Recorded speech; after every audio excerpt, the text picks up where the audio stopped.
You're listening to In Kap We Trust for the Always Next Year Podcast Studio Network. You can find the team on our Twitter at ANY Podcast or on our website, www.alwaysnextyearpodcast.com. And now, to bring us in, the Jackdaws. A fighting man I used to be, revered and feared through Killarney. Now I'm back, hitching with the wind. But if Mickey Flynn should ever find me, I'll throw me caution all behind me and square off on that son of a bitch again. He cracked open a river too, he beat me Sunday through and through, and such over my unconscious frame. I won me healthy sheriff fights, well lucky son still had me life since Mickey Flynn beat me dumb and lame.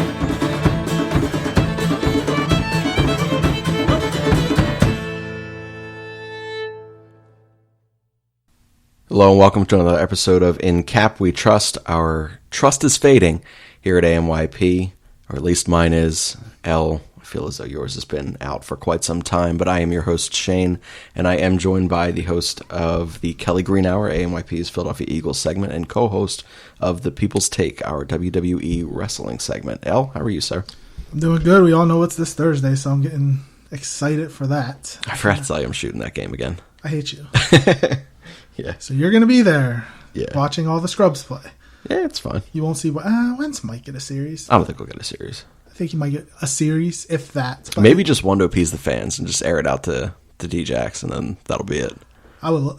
I'd welcome McNabb that. to TO. That's what I'm saying. Like, I would kind of welcome that back. I genuinely think that even if you know it's coming, not going to stop them. Do the Phillies have a game on Thursday, or is that their off day because they're in Arizona, or do they have 4 in Arizona? I will pull up their schedule now, actually. Because if they have a game, granted, they're on the West Coast, so it'll be a 9 o'clock game. Yeah, 9:45 in San Fran. Oh, it's in San Fran. No one's going to watch that shit. So the Eagles game starts at 7:30. I bet the fourth quarter of the first preseason game, which will be like Clayton Thorson, who's not going to make the team. It's going to be Donnell Pumphrey, who will not make the team. I mean, that'll get a higher rating than the Phillies game. No arguments right now.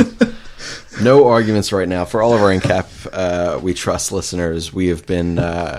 it's been tough coming out with content lately that has been even remotely positive. I've been one of Kapler's largest supporters and one of the Phillies' longest apologists throughout most of the part of this season. And it's cool having L on, a guy who pissed off Joe Giglio today, which is... I was listening because he was in for Joe DeCamara, and he said that as soon as he said that Kapler was a top 10 manager, I almost had a stroke.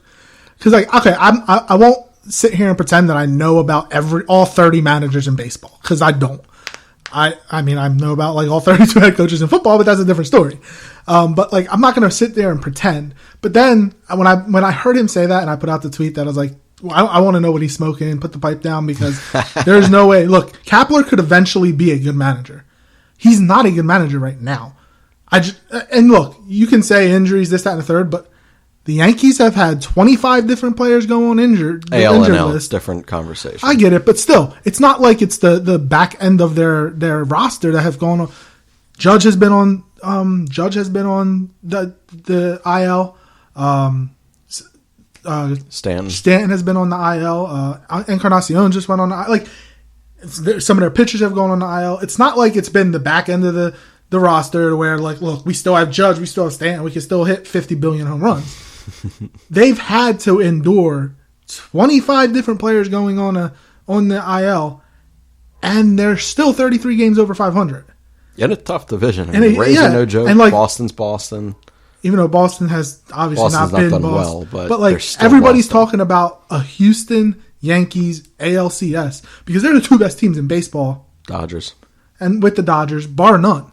And you look at the way Aaron Boone didn't have, he was an ESPN analyst before he became the manager of the Yankees. And you're right, AL and NL, two totally different things. You don't really have to do much, but when you're going through all those injuries, you still have to put out a lineup.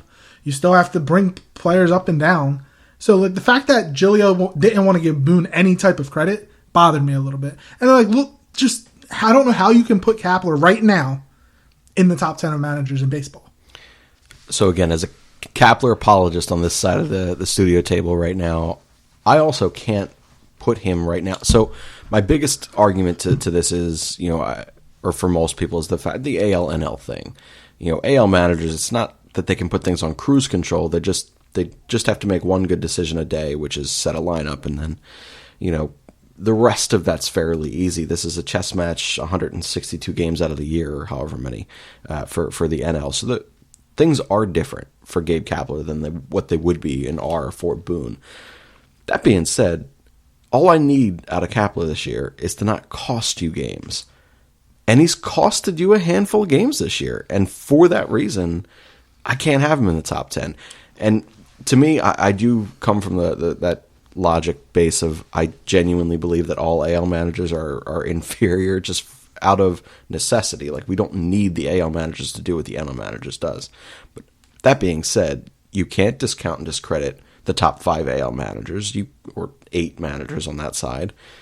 Come over to the NL, I can name almost damn near right for everyone right now. Is more, I think the Braves manager. He's dog shit. Is he better than Kapler? No, he's terrible. My thing. Okay, look. Charlie Manuel it took him a couple years to adjust when he came from the AL to the NL. Sure. So, look, it's... And that team underachieved, too. That guy's got a cakewalk of a fucking post-baseball life right now. He does not get the shit that he deserves for not winning at least another... Well, they should have won at least one more. That 2009 team should have won. Mm-hmm. Now, granted, the Yankees were a better team then, and Hamels had a terrible year because he was on the award circuit the year before. And come World Series time, Pedro Martinez's arm was pretty much falling off. The only pitcher they really had was Cliff Lee, which, speaking of Cliff Lee, where the hell was he this weekend? Like, is he scared to come to Philly because he pretty much stole money the last, 2 or 3 years of his contract? Doesn't matter. No, he's such a quiet dude. I genuinely believe he's probably just on his ranch. Was it Indiana he's from? Something like that. Whatever it's it just, is. Somewhere. Even Jamie Moyer's quiet, but he was there. Well, Jamie Moyer is like a Philly guy. He's from Souderton. It's different. Cliff Lee is generally just out on a ranch somewhere and just wants to exist. I just think that guy wants some peaceful post-baseball time. Because no one's heard from him since. He may be dead. I don't know. I wouldn't say that. That's messed up. It is messed up, but I don't know where you're at. Cliff, where you at? It would have been nice to see. I don't know what type of reaction he would have got. I still think he would have gotten a nice reaction. Choosing us over the Yankees, taking a slight discount there, never wanting to leave in the first place, and then still coming back and choosing to, despite the organization shipping your ass to fucking Seattle. Thank you, Ruben. Granted, I'd much rather have Ruben than Clentak right now. That was a really good question, because I was going to pose that on the show this week, or a similarly logicked question. But you had posed to our group chat, which was I the only one who answered? I think so. I think it was the only one. I only asked it because I was watching the 2009, like the ceremony. Yeah. And they had all the alumni come out because it's alumni weekend. And when Amaro came out, I was just thinking, Amaro or Clentak? Like, obviously, I don't want to say hindsight's 2020, but like we're living in the moment of Clentak. What has he done for this team? Not Montgomery. Middleton got Harper. It wasn't Clentak. Middleton's wife got Harper. Or that. But the Middleton family got Harper. It wasn't Clentak. Clentak has given Kapler a terrible pitching staff minus Aaron Nola. And he didn't give him Aaron Nola. And that's true. He didn't give him Aaron Nola because Aaron Nola was drafted by Ruben Amaro, right? Or was that was his final. That was his final pick. So, yeah, like, and I would say Amaro spent money. Like, we talk about spending stupid money. Amaro, let's be real, he spent some stupid money. And yeah, it backfired in the end, but he gave Manuel a chance. He got him all those pitchers. You know, he kept the three of the greatest players in franchise history, Howard, Rollins, and Utley, longer than he probably should have. Ruiz too, longer than he probably should have. Hamels too. And Hamels. But like, he at least was like, look, I'm giving you a chance. You have players, we know what they can do. It was like Clentak was like, look, I got you hitters. You're just going to mash the ball, and the pitchers will just pitch good enough. So my point has been throughout most of, I would say, post March and April. So May through to where we are right now. It's very clear what Clentak and the front office's expectations for this season were. It was, or their plan and ideology of how they wanted this season to go. It was they were going to build this juggernaut of an offense in the NL. So they thought for $500 million in the offseason, for all the trades and the free agent acquisitions, that's what they did. Hoping that that offense would supply you enough runs on a nightly basis to keep you in first place or within the conversation of first place in the NL East to warrant spending money and expending some of those prospects that we have right now to get the big pitcher that would be available, to get the Bowers, by the way, Stroman went for fucking nothing for what that guy's worth. By the way, the Mets pitching staff is ridiculous right now because they didn't train Syndergaard. The whole division has built pitching staffs right now, building pitching staffs. I'm slurring words right now. And they can come right at our lineup. Right at our offense. Like, that is what this is. The fact that the Mets, whose GM is an agent, not even a general manager, he is an agent, was able to go out there and get Stroman, like you said, for nothing. 5th and 7th prospects in their organization. And they weren't even top. I don't even think they're top 100 prospects in all of baseball. I think they are. I think one of them is. I thought I heard John Mark say like they weren't. They may not be, actually. At 5 and 7. They weren't top 100 prospects in all of baseball. You're telling me the Phillies couldn't beat that without having to give up a Bomb or a Medina. Maybe you would have to give up. Who gives a shit about Medina? But like, you don't have to give up a Bomb. Who I remember when he got drafted, you were just. I was so pissed because he really doesn't. He's big. I don't know. I still don't think he can hang at third base. You know what forever. he needs to hope for?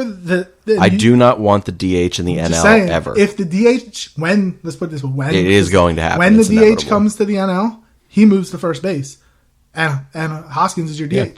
And you get Bomb up sooner rather than later, which could be in the next 2 years. I still think he's going to be next year. He'll be a midseason call-up next year. But that's if they don't go out and say sign a Rendon, which I don't think they're not going to sign Rendon. If they go out, just hypothetically, if they sign a Rendon, where are you going to put Bomb? Can he play outfield? So that was the thought by a lot of different people. People thought that he was either going to turn himself into a left fielder or a first baseman. The Phillies were the only or one of 2 organizations at the time of the draft that valued his play and his build as that of someone who can stick at third base. And that's what pissed me off. I was like, well, we're the dumbest organization in fucking baseball. You still might be, even though they've changed your mind a little bit with him. The Jason Ozark thing really helps. So the driveline instructors there here's the thing. So you pose that thing, side tangent here, bringing it back to your previous point of the Amaro Jr.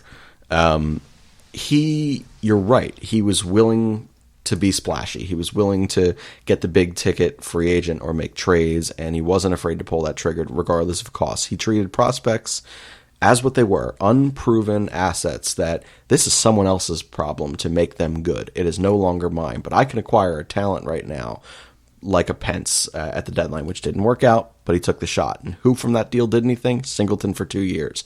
No one the fuck else. When they moved... Okay, finish it, I know. When they moved anyone, whether it was the Lee, the Halliday, it didn't matter. None of these guys had lengthy careers with the exception of Carlos Carrasco. Yeah, which, I was going to say, the way, of all the players that the prospects the Phillies traded, 1, maybe 2 haven't done anything. What about the prospect that the Phillies got back for Hamels, for Rollins, which was... for what have they really done for the Phillies? Prospects are... In baseball, the prospects are such a crapshoot. Yeah. How many are actually going... Now, the Phillies got lucky because remember back in the early 2000s, there was a lot of talk of trade Utley, trade one of Utley, Rollins, or Howard for, I don't remember who the big name was at the time. But now if they would have done that, obviously hindsight being 2020, we would look at it and it was a bad move. Now, well, they would still have needed to go ahead and have a successful career in whatever their destination would have been. Exactly what I was going to say. So who knows if their careers would have gone the same route as they did here in Philly. You wouldn't know. And so I always, for that part, I respected Ruben Amaro because he understood the value of what a prospect was. My whole issue against Amaro is the fact that when all of baseball around him was changing and adapting to what baseball has now become today, he said, fuck it, I'm still stuck in where I want to be and the way that I want this game to be played and how I want my guys to go. And it didn't work. And it set our organization back. So it did set Clentak up. It did set McPhail and Middleton up. This entire group right now to sit here and clean up from a decade's worth of being unprepared for this wave of baseball. That's hard. We're asking them to do that really quickly. And I do think it's unfair to the extent of some of the criticism that they get. When did Amaro leave? What's up? When did Amaro leave? Was that 4 years ago? So 15, okay. Yeah. Because we put minor market people. They always talk about we want to have the quickest rebuild, but they haven't been to the playoffs since 2011. Their rebuild, 2012. Their rebuild can't be considered 2015 because the rebuild technically is since the last time he made the playoffs. So that's 7 years we're coming up on, 8 years or whatever it is, that the Phillies we have not seen postseason baseball. I think that they have a flawed thinking process when it comes to that. So we were promised. So this is, again, and I apologize to all the IKWT We Trust listeners here because I am, as the host of the show, I should be diligent in putting out a show a week, knowing, just like you guys do with your shows, everyone knows when they're coming, and this is what it is. It is a drag to sit in this chair right now and talk about this goddamn baseball team. It is even more of a drag to sit across from one of our original members here who is right about fucking everything. Not everything. Damn near everything, man. But at the beginning of the season, when we were doing our projection, I was wrong about Segura. I mean, granted, he's second on the team in hits right now, but I thought he was going to be, at the top of the league in hits. I was unfortunately wrong about Franco, even though he started off hot. I was wrong about Arrieta because his arm falling off. But when I said that the Phillies, unless they get pitching, they're not going to be a playoff team, and they would only win 85, 86 games, I might be high on that right now. I think you are high. People looked at, or you guys were like, let's be real, because you guys were in the 90s, and when I said, they're an 85, 86 team at that moment, because look, I expected the offense to be a lot better than it is, but I also expected Clentak or somebody to make a move to get a pitcher in here. And when that did not happen, we sit here and we look and we're like, this team's going to finish in fourth place. If the way things are going right now, the Mets have... Yeah, you were right about that last year. The tank that happened in the last 6 weeks. Yeah, and I said that the Nationals... Unfathomable at the time. I said the Nationals were going to finish ahead of the Phillies. The Phillies were going to finish in fourth place because it was the Braves, Mets, Nationals, and you were like, you're just a Philly hater right now. It's not going to happen. And then it happened. And then I put out a tweet this week saying the Mets are going to finish ahead of the Phillies. They have a doubleheader today against the Marlins. They're winning game 1. That'll put them at 500. They win game 2. They're a game above 500. The Phillies are in Arizona this week. Which we don't play well. And Nola's not pitching until Friday against San Francisco. He's pitching in San Francisco. He's not pitching in Arizona. They're probably going to lose 2 or 3 against Arizona. Which brings another thing up. Can they win a fucking series against anyone? Are you confident going into any single series for the remainder of the year? It was the Mets, but not with that pitching staff now. Why would it be? It's not the pitching Braves. Staff's insane. The Nationals pitching staff is good. They can't beat the Marlins. They always lose 2 or 3 to the Marlins. That's what I'm saying. The people that sit here, and again, I was an apologist forever. I genuinely sat here and said, no, it's impossible to me to think that this offense can stay this cold. And it was the fact that they lost 2 or 3 to the White Sox. I wanted at home. Yeah, that was bad. In front of the 2009 team. Last Have year... they won a single game on a celebration night this year? Did they win on Utley's retirement? Did they win on Howard's retirement or Rollins' retirement? I don't think they won on Howard's. They may have won on Jimmy's. But my thing is, we thought that this offense was going to be good. When the Phillies score 4 runs or more, that's every fucking offense in baseball. Exactly. But this offense, maybe Harper is what he is, because Harper he's been in the league for 8 years, 6 years. 6 years. In half of those, he's hit 240 in the 240s. I think he has 1 year of over 100 RBIs. I think he doesn't have a year over 100. 99 was his. I thought his MVP year he had over 100. 99. Now we sit back. It's a long contract. Things could obviously change. But right now we're $330 million for what? It would have been. They may have been better off for giving $300 million and $1 to Machado and I don't know. I'm just saying this, but honestly, the offense went down when McCutchen got hurt. Yeah, because McCutchen they had a true leadoff hitter. They don't have that now. I don't know if Dickerson's going to be the guy.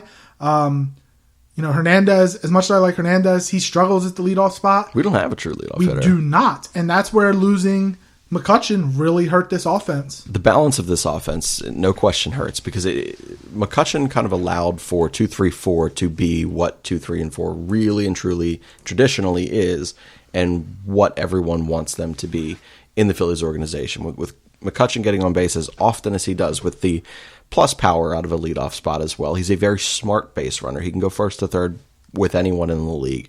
It allowed for Gene Segura, a guy who utilizes the entire baseball field. You had to respect the guy who was on base who was potentially going to swipe a bag. You had to sit there and think about all those different things when you're on the defensive side of the baseball, which expends or puts out additional space for Segura to get those, I don't want to say slap hits, but utilize the right side of the infield and outfield out there. And then it allows for Bryce Harper to hit with runners in scoring position, which is apparently the only time the man can fucking hit, because he can't hit with bases empty. Then it allows for, Rhys has been very, can we talk about Rhys for a second? I'm going to be angry for 1 minute because I love Rhys Hoskins. Just a minute? Just a minute. Just 58 seconds remaining. I'm going to be angry on Rhys for a minute. I know his stat line says he's got like 24, 25 home runs and then like the 60 RBIs or whatever he is, and he's 260, 270, whatever. Does it fucking feel like it ever? Ever?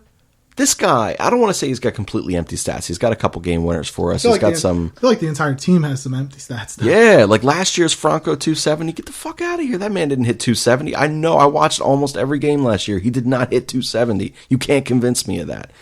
We talk about, or we hear that on a variety of different podcasts at this point about the Franco thing. I feel like Hoskins has got those kind of numbers. That drives me damn crazy. A lot of people say that, but they always mention he does. So he's been in the league for what, 2 years now? Like, yeah, year and a half. He does get a couple, game or big time hits. But you're right. Like Dickerson's 2-run home run, they were down 10-3. Like, who the heck cares? No one gives a damn. A lot of the home runs, a lot of the hits are. It's if they're down by multiple runs and the opposing pitcher is just grooving it down the middle, trying to have you swing right through it because they want to get the hell out.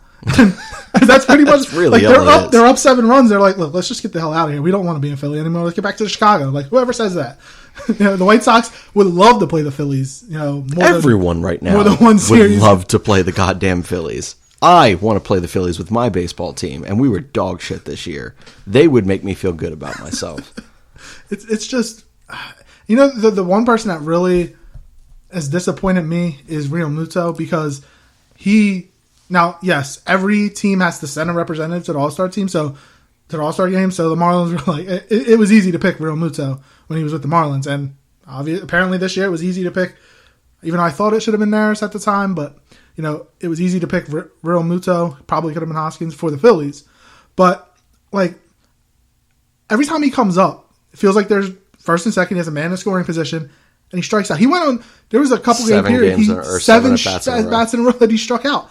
And everybody thought you're getting him out of that huge park in Miami, and you're bringing him to a hitter-friendly, but said the same thing about Harper. And Harper has 19 home runs. The Freddie Galvis thing is yes, I was just about to say that when Jack Fritz put out that tweet, that Freddie Galvis has the same amount of home runs as Harper. Freddie Galvis, who, before we got Segura, I would have loved to see Freddie Galvis at shortstop because, let's be real, he might not have been a great hitter, but defensively he was pretty good at short. He was good. And I never had an issue with him. No, I never had an issue with Galvis. I know that he had a love-hate relationship with the fans here. I feel as though they were very, very split on Freddie Galvis. But that's way too much time already spent on Freddie Galvis in this fucking show. You're the one that brought it up. Just that's true. But let me bring it back to the whole Kapler, because we started out with Kapler. I equate Kapler to... I don't want to bring in another... But I'm going to go to football real quick. Yeah. When Tony Dungy was the coach of the Bucks... Dude, this is a really good comparison. They kept getting to a certain point and then losing to the Eagles. They fired Dungy, bring in G. Trade for Gruden. They win a Super Bowl. Mm-hmm. I think that Kapler is only going to take this Phillies team so far. I don't know who the next man, like Boa. Boa could only get that team so far. They bring in Manuel. They start winning divisions. I don't know if they need. Wasn't it Francona after Bo? No, Francona was before. Was Franco before? Francona was before. Then he went because Francona was like in the 90s. Yeah. It was Francona. And then he went to Boston. Then he went to Cleveland. All right. Yeah. But like, I just don't think maybe obviously this was Klentak's first hire. Sure. And he was trying to, I don't want to say change the way baseball is being played, like that line in Moneyball or whatever it is, that Billy Beane was trying to change the way that baseball is played and doing it from an analytical approach instead of a baseball approach, I guess. But I don't know if he is the right manager to take this team forward. I don't know who that manager is. And I don't even know if I would trust Klentak to hire that manager. Well, that brings up a good point, and the next point I want to get into is right now we have a GM and fucking Andy McPhil. They get their 3 years, right? That's fucking absurdity. You have, and they talk about it a lot on WIP, they talk about it on other podcasts, things like that. The coaching staff is essentially in limbo. You know, they're either going to get extended in this offseason or they're getting fucking fired. Now, do you think they all get extended or they all get fired, or can it be Kapler stays and they make a change at the pitching coach? Here is what I think. I think that it's going to be the kind of thing. Klentak and Kapler are they're tied at the hip right now. Like the success or failure of one is going to bring in question the other. The other two guys, they kept the wrong pitching instructor. I was just to bring that up. The 100%. Braves bamboozled the Phillies by saying, we want Chris Young. We want Chris Young. They didn't want Chris Young. Why would they? They wanted Kranitz the entire time, so they knew by going, hey, we want Chris Young, and you think, if the Braves want him, maybe we should keep him. The Braves knew exactly what they were doing. Brilliant by the Braves on that particular standpoint. So to me, this is a hockey situation of this is everyone coming to Hextall saying Hextall's got to go, and he didn't do it, and he wouldn't do it, and then they said, all right, fuck it, you're going. I think that at the end of this year, I think they do extend Kapler if he's not fired throughout the rest of the season. Which I don't think he gets fired. I don't particularly think that right now. But if it happened, unless September is awful, dude, it might be. This is not a fun their team. Their schedule in It's September tough. is my. They have a 5-game series in Washington. Yeah, that's not going to end well. Nothing's going to end well with this team right now. They have to make so many changes with the way that they're executing right now, which we'll bring up another point in just a moment. But sitting here and talking about this coaching staff, to me, I think this is going to be Klentak going to Cap and saying, "Listen, man, this has not worked with Chris Young, and it has damn sure not worked with John Malley." How does he still have a job? I have no idea how anyone in baseball employs this clown. Like, I saw Milt Thompson came. I was like, I want Milt Thompson to be our hitting coach. Like, he went downhill towards the end of his Phillies coaching career. I think you've said it about NFL coaches. Like, there's only so long you can stay here before your voice gets stagnant to these people. Like, and the Eagles kept Andy Reid for 14 years, and probably 3 years, three years too long. 3 or 4 years, way too long. Same thing with the Bengals and Marvin Lewis. They kept him 100%. way too long. Jeff Fisher, wherever he went, stayed way too long. Day one was too fucking long for that. So it happens in all of sports, unless you're, Greg Popovich, Phil Jackson, Bill Belichick. Like, unless you are the creme de la creme, the top of the top, your voice eventually players start tuning you out. Oh yeah, 100%. And that kind of leads to your point here, Yotis. This city is so hard to succeed in. It's even harder to fail in. Everything just gets louder and louder and louder here. Do you feel as though with the way, let's make no mistake about it, the players are dog shit this year. I'm not saying the coaches have been good. Kapler has not been great. Malley and Young have been god-awful. I'm not, and obviously Klentak's Klentak, but the players are not, and they talk about this on WIP all the time. They talk about it on other pods. The players are not getting their share of the blame right now. So do you think there is a world that they are all coming back and they're just going to say, chalk this up to injuries and chalk this up towards we didn't prepare the pitching staff appropriately and we're going to give them the tools this offseason? For as much money as the Phillies spent, I'm not saying Kapler's going to get fired. I'm not a big Kapler fan. Like, when I told you that it was like, yeah, we just hired Kapler, you were like, what? And I was like, I just washed my hands of it because I didn't think it was going to turn out that well. But there's no way, after spending all that money and being in first place through May. I don't know if they were in first place in June, whatever it was. Mm-hmm. But the NL is so bad, or having the second wild card is terrible, that they're still still a fucking playoff team right now because of that second wild card. Even if they wasn't a second wild card, they would only be by the way, they really need to make that at least a 3-game series. I loathe the 1-game play-in. I actually like it. Here's why. I think it's so fucking awesome when you have a divisional tie and that is the 1-game play and you play a 163rd. That to me that's fucking gorgeous. Honestly, you know me, I'm a big football fan. I like it's hard to play series when it comes to football, but if the NBA, I would go 1-3-5-7. I would go 3-3-5-7. Like the first series, one game. Nah, 3-3-5-7. I love the whole win or go home. The win or go home. You have one game. You better bring your best that game. If you don't, you're SOL. Like I'm a big fan of that.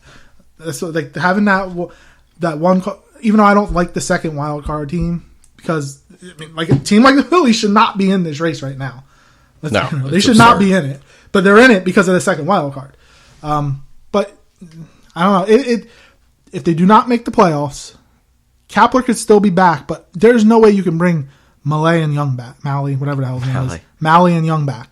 Young, maybe, because you've had Aaron Nola and nobody else. But what hitters on the team have gotten better this year?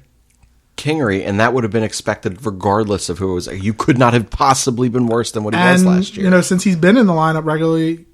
Well, he was in the lineup regularly prior as well. I think the leadoffs change. I don't know what his batting average was, but it's dropped like 30 some odd. Granted, 30? It's dropped like 70 fucking points. Well, like you and I love Scott Kingery, by the way. But you look at it like as teams get more tape of him and the other players, the hitters on the Phillies, they see what the Phillies approaches to the plate. So, you throw high fastballs, or it's like when you're pitching to Ryan Howard. What is Ryan Howard's kryptonite?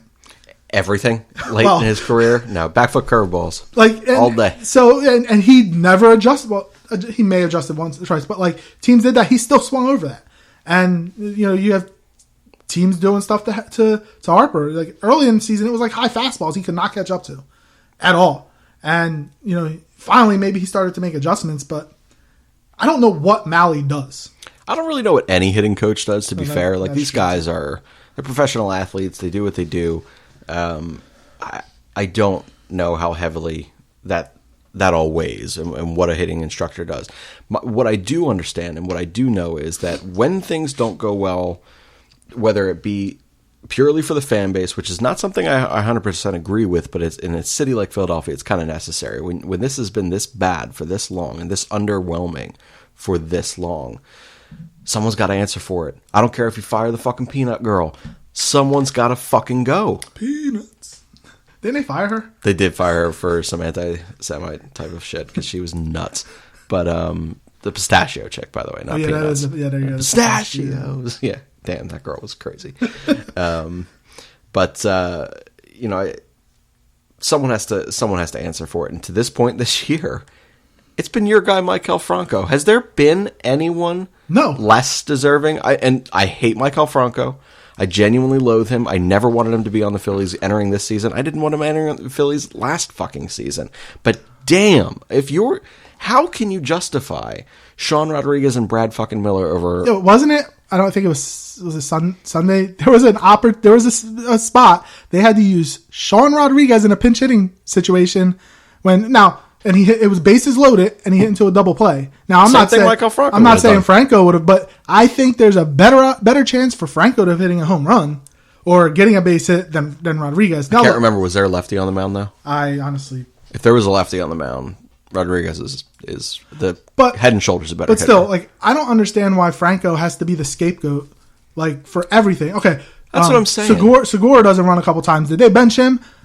I mean, they said he got hurt. Maybe that was benching, but like you flat out benched Franco, you sent him down to AAA, and the locker room wasn't happy because they all liked Franco. Now, obviously, liking somebody and being a good player are two totally different things, but like, why is he the one being punished? It makes no sense for the Phillies' downfall this year, for the offensive downfall this year. Look, no question, this team and this offense is completely different, probably even more so than if Harper gets hot. If Franco in the 8-hole is even adequate, like average, and just not 220 grounding and rolling over on everything, if he's even average and has some lift, the back half of that order, the back half of our order entering this fucking season was our 3-4-5 guys last year, or our 1-3-5 guys. Holy shit! The Sunday back half was after Real Muto. It was like Hernandez, Kingery, Knapp and Rodriguez, maybe, or something like that. It was Quinn, and then the pitcher. It was like, what the like? So let's get into that actually real quick. So during a series against a bad baseball team, a team that is 20 games out of their own divisional lead in Chicago. It's because Minnesota's good. Minnesota's crazy good, which that's another Rocco team, man. They're Baldelli. just really, really smart over there. They make the right decisions. And We played them at the right time. we did play them at the right time. Oh, yeah. But again, they're not a good baseball team. No matter how you chalk that up, they're not a good team. And we had Roman Quinn on the mound, and we had Vince Velasquez in left field. Now, to me, I have to ask this. This is my only genuine concern about this, because it's a long game. The way that he uses the bullpen is always, I would say, aggressive. I wouldn't say it's always wrong, but it's aggressive, and he's very matchy, and that burns your guys a little quicker. And we're dying. Our entire bullpen is 1 foot into the fucking ground. It's insane. But you have Eflin. You have a guy on first base at the time, and you're saying, all right, let's bunt him over. Let's see what happens. Bunts unsuccessfully. I don't remember who it was. It might have been Roman Quinn, actually. Got thrown out at second base, and Eflin was safe at first. Left him in to run. Then he gets to second base. And then brings in Vinny. And then suddenly he has tightness in his tricep, is why he can't run right now and why he can't pitch. Put someone else in to hit. Put any other pitcher who can swing a bat in to hit. That was moronic That's to me. your boy Kapler. And that's an issue for me. That game was managed so poorly. And so Matt Vesey, a guy from Phillies Nation we had on a couple weeks ago, he had a tweet that said, and I'll get into Kapler's comments in a moment after game because I wanted to stab him, but he had put out like you shouldn't be proud of what Velasquez accomplished because he should have never done it and he could have died, and we have no pitchers. Nope, we need Vince Velasquez's 4 2/3 right now.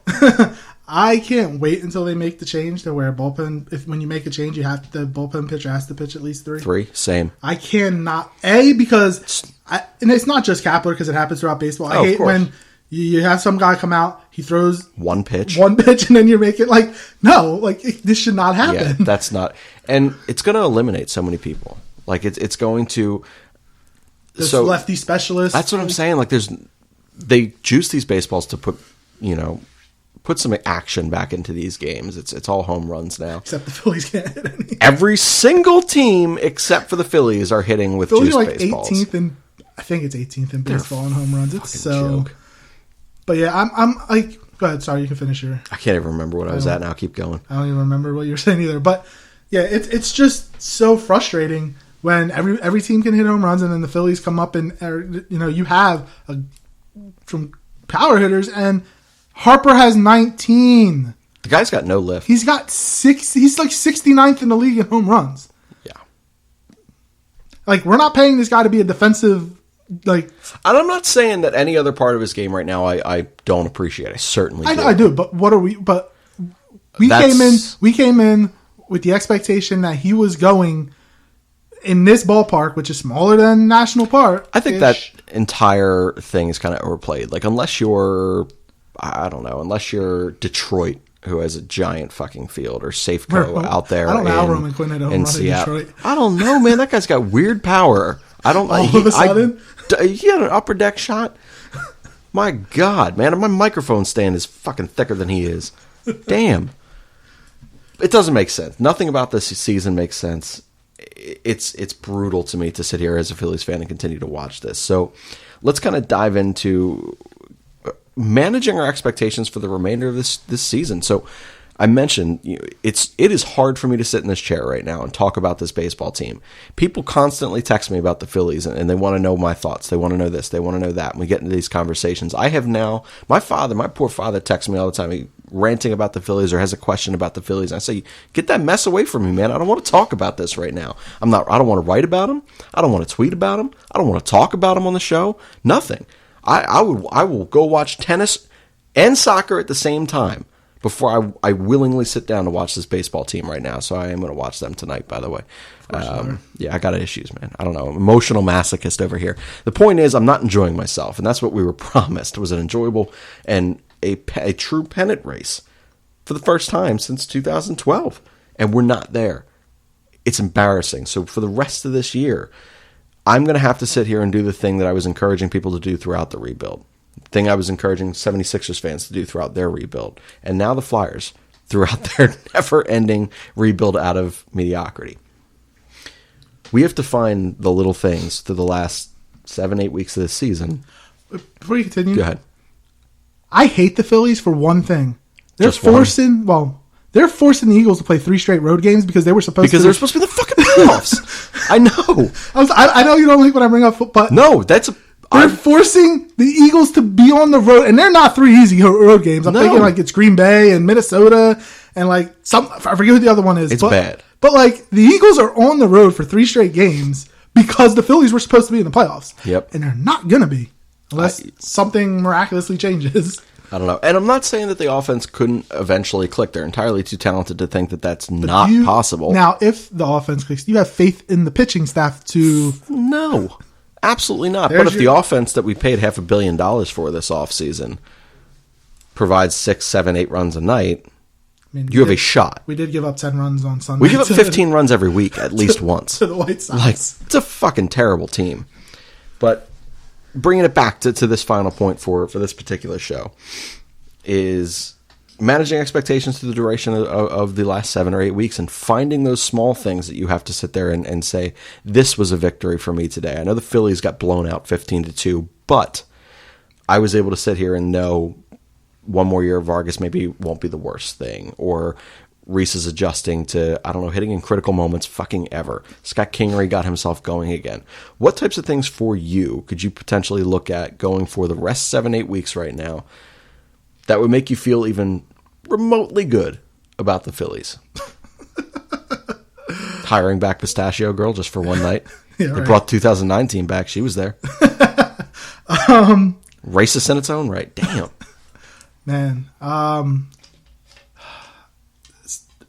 it's tough for me to answer this question because I came in with lower expectations than everybody else on our podcast team, and everybody thought I was crazy for having those expectations because they were like, "Is you guys? Let's be real, you guys thought I was way undervaluing this team." Oh yeah, you were what, 8 games off? No, you were. You said 85. I said 85, 86. 85, 86. I was at 92. Rob was at 95.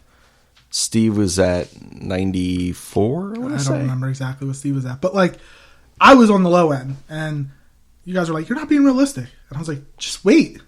And that's why when people tell me I'm not realistic on my expectation for stuff, I just sit back and let things play out.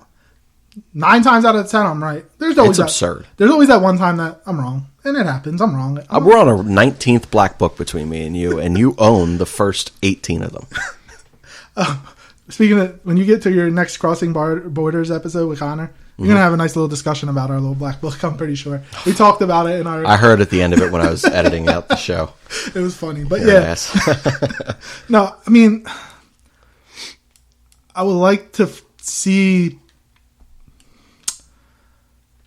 Here we go, Pivetta in the pen. He should never should not be in the rotation again. The rest of the year. Let's see what he can do out of the pen. See if he can be the setup guy.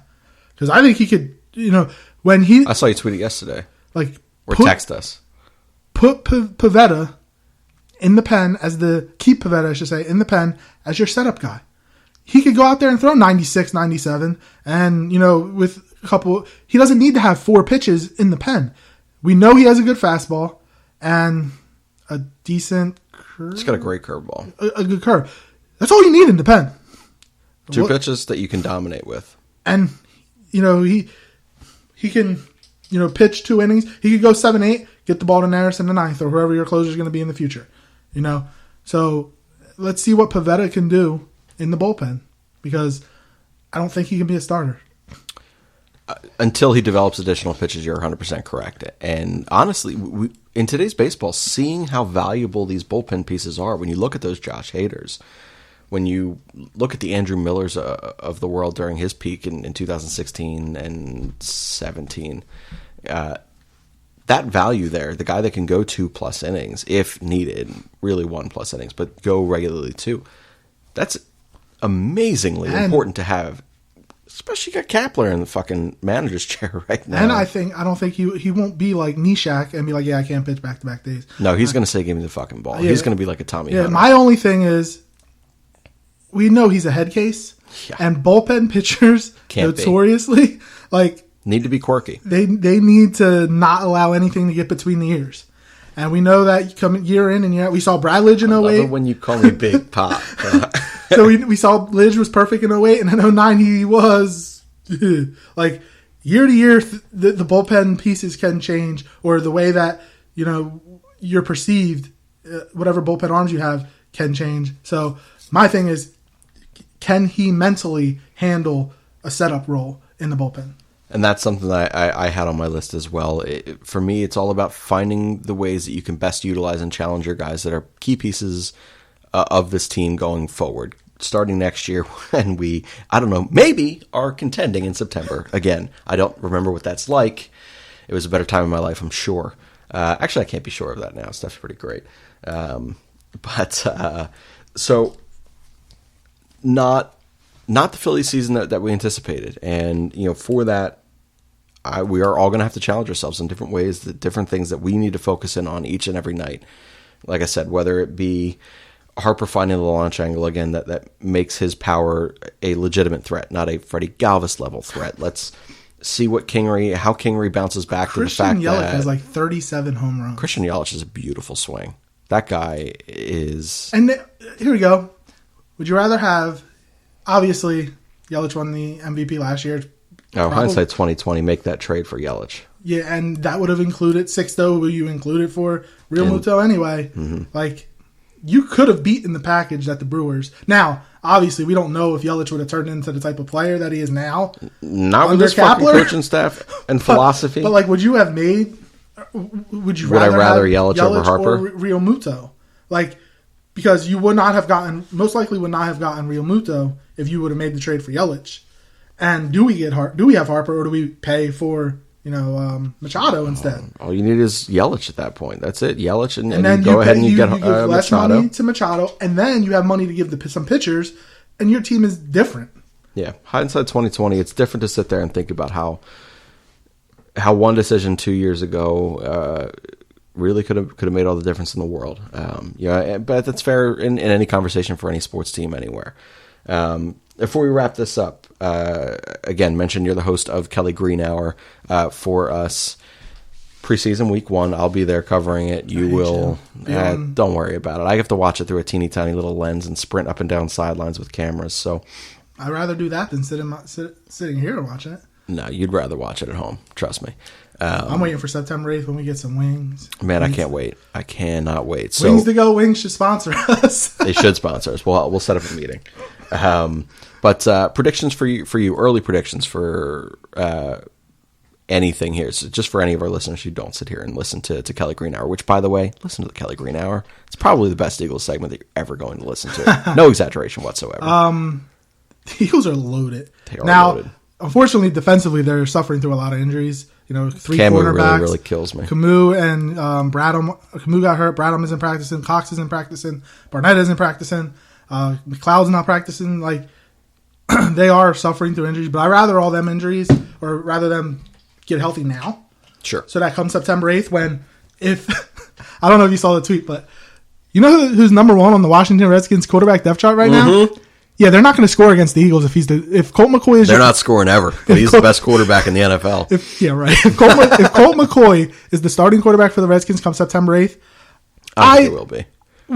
I don't know if it'll be Dwayne First Haskins. First of all, week that 1. man deserves a shot with that team. He's been backing up goofy ass Kirk Cousins and third stringing for RG broken ass 3. The hell out of here. That guy, had he been drafted anywhere other. Had he been drafted anywhere other than Cleveland, he would still be terrible. It's not true. But yeah, if Colt McCoy is leading the Redskins week 1, the Eagles are going to win 88-0. It's going to be bad on the Redskins part. But this Eagles team, they're really good. I love this Wentz to Deshaun connection. Wentz is he's never had a receiver as fast as Deshaun, and obviously that takes some adjustments when you're throwing the ball downfield. But we were talking, I think before, I don't know, it might have been at the beginning before we came on. Or the beginning, but if we see one play from Carson Wentz on Thursday. Yep. I want it to be a play action, deep pass to Deshaun. Touchdown, get out the game. We'll see you September 8th. Well, they're going to play the next week. They'll play the 3rd. But the next week's against Jacksonville. We get to see Nick Foles. I know. The NFL messed that up, by the way. They needed to have that game in Philly. Yeah. If you're smart, you want somebody watching a preseason game, you have Nick Foles coming back to Philly and make that a prime time. He probably wouldn't play. He would play a series. I think so. It's a new team. He'd have to play. Find a way to not. but yeah, I am super. This is right now an 11-win team, but it could go up to 12-13. Dallas doesn't have Zeke right now. I don't know how they're going to pay Amari. Dak, they can't pay Zeke. everyone. And Jerry Jones said that you don't need a rushing champion to win a Super Bowl. Hilarious. Has he seen his quarterback play? But not even that. Back in the early 90s, Emmitt Smith sat out for a couple weeks. Dallas started 0-2. They paid Emmitt Smith. What happened? They went and won the Super Bowl. So Jerry Jones... Different era of football. I get it. It is a different era, but still, you have to think about, who... You can't say that, by the way, and not... I mean, you just made Zeke ask for more, in my opinion. Good. I want them.